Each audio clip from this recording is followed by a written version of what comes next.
Captain Farrow had every right to be suspicious of the revelry. Farrow was himself from the world upstairs.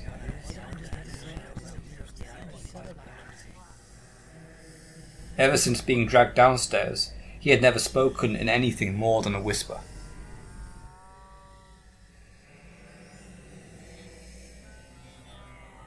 "I'm telling you, don't go in there."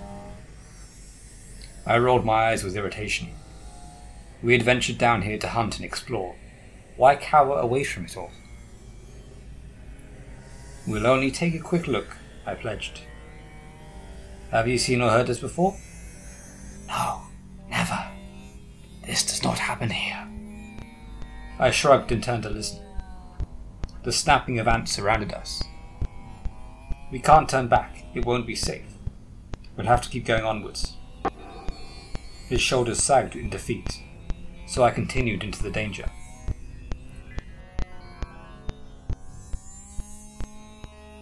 The windows were fully steamed up. It seemed suicidal to enter by the front door, but the rear garden was fenced dark and empty. We crawled over and spied what was occurring inside. Nothing. The pub was completely dark, except for a small flickering light on the floor that glowed a gentle hue, and the voices had no source.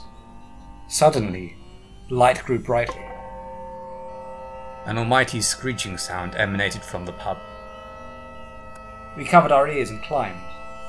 Too late, the ants had already arrived. Farrow pulled out his taser gun. I swung my hammer again and again, but the swarm was too great.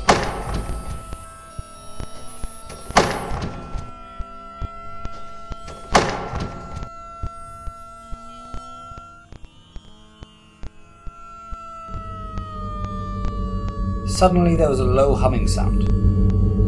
"Friars!" whispered Farrow in agitation. And so they appeared, frying as they went. Ants sizzled as they swooped down. Hastily we sought shelter.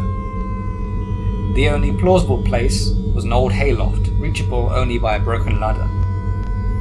Blessed darkness enveloped us. Ants could smell us, so we pulled up the ladder. Into the loft above the world, upstairs. Quiet at last, and then a sigh nearby. We remained perfectly still, and then it spoke. "We'll have to remain here a while." As my eyes became accustomed, I waited for the flashes of light that broke through the darkness. A glimpse of a man who looked like Captain Farrow.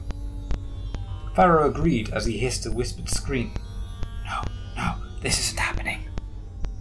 The man in front of us was not from the upstairs. He was from our world, Farrow's clone.